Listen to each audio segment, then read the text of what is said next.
في فرقة كورية الكل عم يتهمني انه انا عم قلد او بالاحرى مطقم معه، بس انا لا بعرفهم وما اكتشفت عن الموضوع غير من الفترة هاي، لانه في شغلة عاملينها وانا عاملها اصلا من قبل ومفكرين اني عم قلد. كنت عم نزل عادي بكل المنصات واقرا التعليقات، لحتى هيك فجأة لقيت نوعية تعليقات معينة عم يقولوا لي واو يوسف مطقم معهم. والله يوسف ما توقعت منه. شو معقول يوسف مطقم مع هدول الفرقة؟ اي فرقة وشو مطقم؟ انا ما عامل شيء ولا بهتم لاني اطقم مع حدي. بحب اعمل شغلة خاصة فيني وتكون الي، ما قلت حدي. اكره شيء عندي التقليد. بعدين رحت دور شوي هيك لحتى لقيت انه في فرقة اسمها ستاي كيدز عاملين افاتار او شيء معين نفس اللي انا عامل، ومفكرين العالم انه انا عم قلدهم، بس ما انا اللي عم قلدهم، هن اللي عم يقلدوني. وكمان في شغلي هذا عاملها ما انا ومفكرين العالم انه هو من هاي الفرقة، هو ما انه من هاي الفرقة. احكي لهم انت. ومكتوب ستي سترونج بعدين، شو دخل؟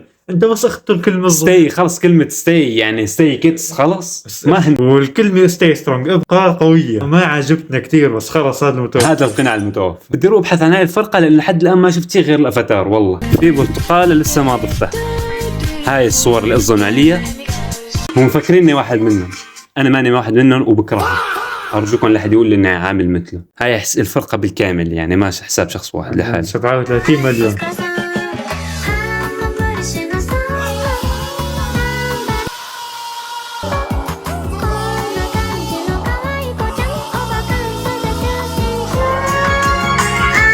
هلا هذا عنده معجبين، وإذا حد حكى عنه بيطلع بدافعوا عنه. هذا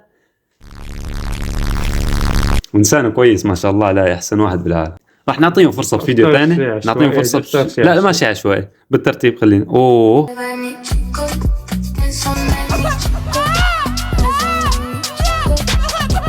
والله سيء جدا.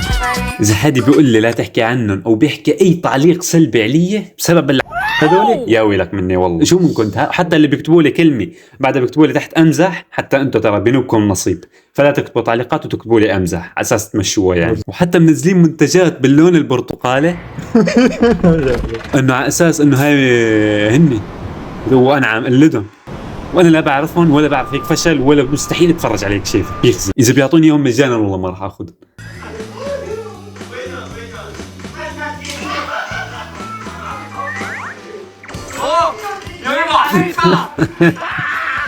عفوية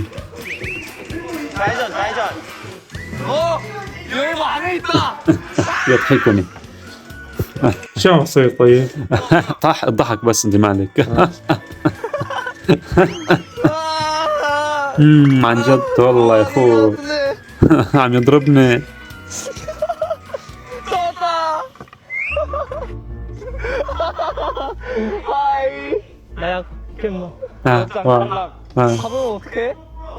العفوية هني وثياب الكلب، لابسين ثياب كلب هيك، جايبين ثياب من صناعة كلب ولابسينها. هذا شخص مبين ما نكور. توقعات أطفال الضالة. We challenge you to say these lyrics in the next forecast. Ain't no women ever running out. Running day and night. Another day coming on the way. بس في شيء بدي أعلق عليه. هاد شهر شو التسريحة اللي شلون فكر فيها، شلون عمله، هلا سهل عمله، بس شلون فكر انه هاي التسريحة الفنانة اللي ممكن تسيطر على العالم يعني. وما راح كمل الفيديو لانه عم يحطوا اغاني من صناعة كلب. بدي بس فيديو واحد يعجبني، فيديو واحد بيعجبني وبوقف لكم. كلب، خطوات كلب، عم يتشبه بالكلب، حاطط قرون كلب. خلي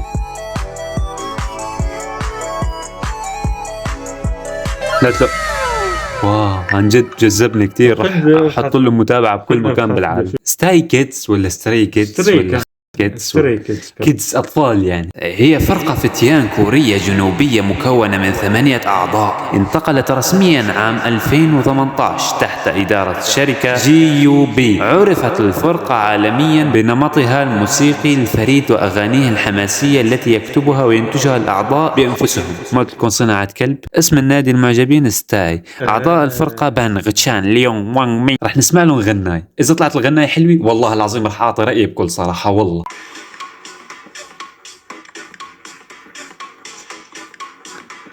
في حد بده يغني ولا لا؟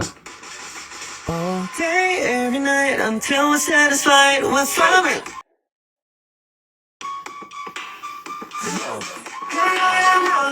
بس بدي اعرف هيك شخص مثلا قاعد بالسياره هيك وعم يستنى على الاشاره وحاطط هاي الغناية، شو شعوره؟ هيك رح يكون مستمتع يعني؟ او بقيمة 2 من 10 الغناية. نسمع له غناية تاني.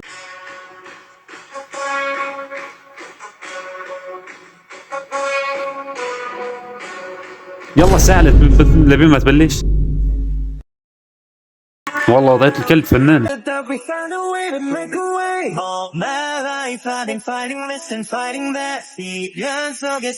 المهم انا من هذا الفيديو بس اقول لكم انه انا ما عم قلد هاي الفرقة، هن اللي عم يقلدوني لانه انا ما بعرفهم، وهن اللي عاملين نفس فكرة صورة الغلاف الحساب لإلي. فأرجوكم لا أحد يقول لي أنت عم تقلدهم، وهذا البني آدم القناع اللي لابسه ما عنه عن الفرقة الخاية، لا أحد يحكي عنهم، لأني أنا ما بحب الكوريين أصلا، الكوريين واليابانيين والصينيين، أي شخص عيونه هيك ما بحبه. لا هلا تقول لي حاسة عنصر علي الفئة معينة منهم ما بحبها ولا بطيئة ولا بقبل أطلع فيها وبقرف منها. فحباب لا يطلع النخوي اللي إلك والشجاعة والقوة والإتقان لكل شيء وتيجي تدافع عنهم وتيجي بدك تسبني بالتعليقات، بسبك ترى مسبات بحياتك ما سمعتك. انا هذا رايي الشخصي، اذا عجبك تمام، ما عجبك فينك تطلع من الفيديو تعمل غير مهتم وما تطلع لك بالمره. وبتشبهوا بالنساء كلهم، بحطوا مكياج كلهم، وهاي حركات تشبه بالنساء حرام ومذكوره بالقران انها حرام. يعني هدول اللي عم يعملوه حرام وفينك تحكي وتعلق عليهم لانه الشيء عم يعملوه ما انه حلال له. وما بعرف ايش في عالم كتير بحبوهم وبيقدسوهم وبيعتبروهم قدوه بحياتهم بيتخذوهم. وهلا هذا الفيديو رح تلاقي عالم عم يحكوا عنه، ليش عم بحكي عنهم؟ وهن نوعيتهم كلب. بس في فئه بحبها اليابانيين، اللي فئه الدرفت وفئه طوكيو، هدول بحب لانه هيك سيارات وقتالات، هدول فنانين. اما المكياج وحركات اللقطه ما بحبها. خلص اذا عجبك الفيديو حط لايك، اذا ما عجبك لا تحط لايك. هيك نكون وصلنا لهذا المقطع. سلي حباب ساعد حالك بسرعة. اوه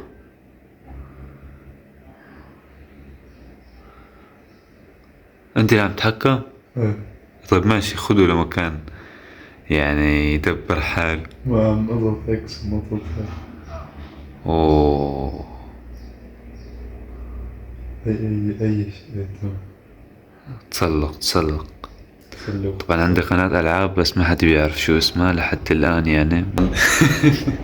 نظرا لأنه الفيديو ما وصلت من دقايق، فحاب أقول لكم لجماعة ستاي طز، يعني عادي تقبلوا الأمور، هني بيتشبهوا بالنساء ويستحقوا هذا الشيء اللي إجاهم، وما حد يقلن يقلدوني. يعني صح أنا قدوي وفنان بس ما يجوا يقلدوني بكل صراحة، يعني أقل شيء كانوا يستأذنوا مني بس. فأنت إذا بتحبني كتير ووصلت لهي النقطة راح سامحك. بدي اقول كلام ظابط ما بعرف، يعني لا تاخذ الامور بشكل جدي. انا ما بسبك انت شخصيا، لا تخاف، انت احسن واحد، بس الفرقه اللي انت بتحبها بيخزوا الكلب. حابه بطور من عقلك شوي وحب عالم احسن، وما تحب حد يكون احسن بصراحه. يعني عمل مثلي بكره كل شيء على وجه الارض وخلص.